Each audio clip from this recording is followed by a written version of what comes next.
पुरुष ने रणभूमि संभाली और स्त्री ने पुरुष को। यह कहना होगा आज विराट कोहली और अनुष्का शर्मा के लिए। नमस्कार, मैं हूं आपके साथ स्नेह श्रेयस। आया ऑन भारत देख रहे हैं आप। विराट कोहली के टेस्ट करियर से रिटायर होने के बाद वो पहली बार स्पॉट हुए प्रेमानंद जी महाराज के दरबार में, जहां उन्होंने एक सवाल का एक शब्द में जवाब दे दिया। प्रेमानंद जी महाराज ने पूछा, प्रसन्न हो? और विराट कोहली ने कहा, अब ठीक हूं। और ये एक छोटा सा जवाब सोशल मीडिया पर इतनी तेजी से वायरल हुआ, इसको काफ़ी चीज़ों से कनेक्ट करके देखा जाने लगा।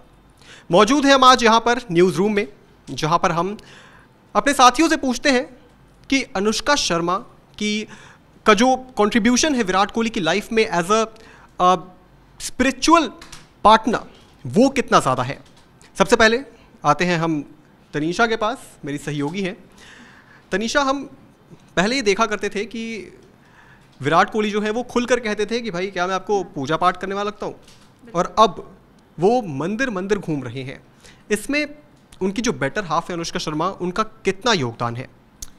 देखिए, इसमें पूरा का पूरा योगदान कहीं ना कहीं अनुष्का शर्मा का ही है, क्योंकि विराट कोहली ने काफ़ी पहले ऐसा कहा था कि आपको लगता है मेरे को देख के कि मैं पूजा पाठ में बिलीव करता हूँ, और अब वो साल में एक बार महाकाल जाते हैं और पिछले 1 या 2 महीने में वो लगातार प्रेमानंद जी के दर्शन कर रहे हैं। और सबसे बड़ी बात है, टेस्ट क्रिकेट से रिटायरमेंट लेने के बाद वो दर्शन करने गए हैं, और जब उनसे वो सवाल पूछा गया कि अब ठीक लग रहा है तो उन्होंने बोला ठीक है। और इसी के साथ एक वीडियो भी वायरल हो रही है जिसमें उनके हाथ में एक डिवाइस दिख रहा है जिसमें वो राम नाम का जप करते हुए, गिनते हुए नजर आ रहे हैं। तो वो सबसे बड़ी बात है कि वो वहाँ बैठ के उस वक्त भगवान का नाम जप रहे हैं। उनको दिख रहा है कि जो भगवान है उनको समझ आ गया है कि भगवान के नाम में कितनी अच्छी ताकत है, और इसमें पूरा का पूरा क्रेडिट अनुष्का शर्मा को जाएगा। उन्होंने बहुत अच्छे से विराट कोहली को ये चीज़ सिखा दी है कि हमारी भारतीय संस्कृति कितनी अच्छी है, और भारतीय संस्कृति में अगर हम खुद को ढालने की कोशिश करेंगे या ढाल लेंगे तो मन कितना शांत रहेगा। यही चीज़ अनुष्का शर्मा बहुत पहले से अपने साथ लेती आ रही थी, और अब उन्होंने वही चीज़ अपनी की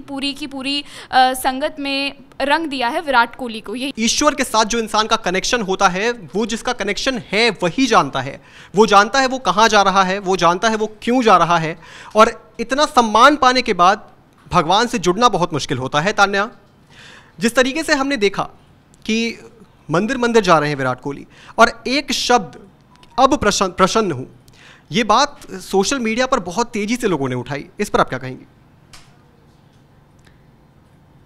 देखिए, विराट कोहली का भी जिस तरीके से अभी उनमें बदलाव देखा गया है कि पहले वो एक तरीके से भगवान में, या कह लीजिए अपने धार्मिक जो उनका जो धर्म है उसको लेकर उतने वो एक्टिव नहीं नज़र आते थे, या फिर उनका उसकी तरफ प्रभाव नहीं देखने को मिलता था। लेकिन अभी जो है वो काफ़ी ज़्यादा स्पिरिचुअल जो है वो दिखाई दे रहे हैं। प्रेमानंद महाराज जिनकी जो है पूरे देश भर में उनको लोग मानते हैं, उनके आश्रम में जाते हैं, और वहाँ पर जब वो गए अनुष्का के साथ, तब भी उनका जो वीडियो था वो काफ़ी ज़्यादा वायरल हुआ था। लोग जो है वो पसंद कर रहे हैं उनका ये नया अंदाज़, उनका ये नया लुक। तो ये अच्छी बात है, होना चाहिए हर किसी में। जाहिर सी बात है, होना चाहिए हर किसी में। सबको भगवान के साथ जाहिर सी बात है अपना कनेक्शन रखना चाहिए। लेकिन एक सवाल जो प्रेमानंद जी महाराज ने उनसे पूछा कि क्या तुम प्रसन्न हो, इस पर विराट कोहली ने जवाब दिया, अब ठीक हूँ। जिसका मतलब ये निकाला गया, राजकुमार सर, अब ठीक हूँ का मतलब टेस्ट से रिटायरमेंट ले लिया। जो लोगों ने कहा है टेस्ट से रिटायरमेंट ले लिया, एक बोझ था कंधे पर, उतर गया, क्योंकि बहुत दिन से बीसीसीआई के सताए हुए थे। क्या ये सच्चाई है? गौतम गंभीर का नाम आगे आ रहा है कि गौतम गंभीर बहुत दिनों से स्टार कल्चर खत्म करना चाहते थे, इसीलिए एक ही हफ्ते में रोहित शर्मा और विराट कोहली दोनों का टीम से सुपड़ा साफ कर दिया। अब ये बीसीसीआई का क्या फैसला है ये तो, और विराट कोहली का क्या है ये उनका व्यक्तिगत है। रही बात उनके पूजा पाठ पे कमेंट की, तो हर आदमी की अपनी पर्सनल लाइफ होती है, तो उसी तरह से विराट कोहली की भी है। हाँ, वो सेलिब्रिटी हैं, पति पत्नी दोनों, तो लोग उसमें ज़्यादा दिलचस्पी रखते हैं। लेकिन इस बात का तो ध्यान रखा जाना चाहिए, उनकी अपनी व्यक्तिगत लाइफ है, पर्सनल लाइफ है, उसमें वो क्या कर रहे हैं, अध्यात्म है किस तरह से। हाँ, पहले वो अध्यात्म की तरह नहीं झुकाव था उनका, लेकिन अब कहा जाता है कि वो वेगन हो गए हैं, वो दूध भी नहीं खाते पीते हैं, और दही वही मतलब ये डेयरी प्रोडक्ट का भी सेवन नहीं करते हैं। तो ये उनका अपना चुनाव है, उनकी अपनी लाइफ है। अगर कहीं पूजा पाठ कर रहे हैं, कहीं ध्यान लगा रहे हैं, तो वो अपने लिए कर रहे हैं, वो अपनी लाइफ है, और स्पेस, इतना स्पेस तो सेलिब्रिटी को भी देना चाहिए कि वो अपनी लाइफ जी सकें, और एक मर्यादा में रहकर आप उनका मज़ा भी ले सकते हैं, उनसे सवाल भी कर सकते हैं।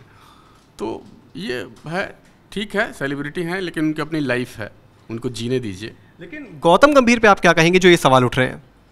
देखिए, गौतम गंभीर पे तो ये सब लोग जानते हैं कि वो शॉर्ट टेम्पर्ड हैं। बहुत सारे लोग बोल चुके हैं, जब खेलते थे तब भी उनके बहुत लोगों से बनते नहीं थे, लेकिन उनकी एक बात है, उनकी निष्ठा जो है अपनी टीम के प्रति, अपनी खेल के प्रति, अपने काम के प्रति जो ईमानदारी है, उस पर कभी शक नहीं किया जा सकता। और हाँ, अगर 4 लोग रहते हैं और थोड़ा सा पुराने लोग हैं, कोहली और गौतम गंभीर भी एक साथ खेल चुके हैं लंबे समय तक टीम के लिए, तो उस वक्त भी कहा जाता था कि दोनों के बीच में कुछ मतभेद हैं। हालांकि चीज़ें जब आदमी टीम के भीतर होता है तो चीज़ें बाहर निकल कर नहीं आती हैं, और माफ़ कीजिएगा, जैसे वो बाहर आए तो उसके बाद ये चीज़ें अब धीरे धीरे आ रही हैं, तो हो सकता है बहुत सारे खुलासे हों कि कई तरह की चीज़ें हैं। जैसे सौरभ गांगुली के ज़माने में हुआ करता था, जैसे कपिल देव अजहरुद्दीन का बोला गया कि भाई इन लोगों के बीच में विवाद है और अजहरुद्दीन की वजह से कपिल देव को बाहर जाना पड़ा।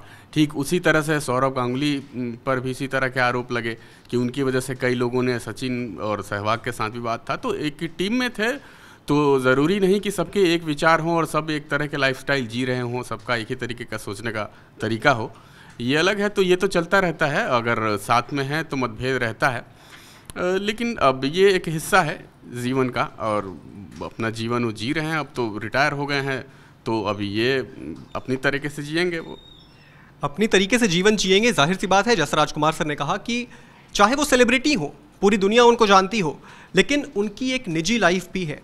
हर जगह कोई भी कैमरे को फेस करना नहीं चाहता। हम कैमरे के पीछे खड़े होकर देखते हैं तो हमें ये ज़िंदगी बहुत चकाचौंध भरी लगती है।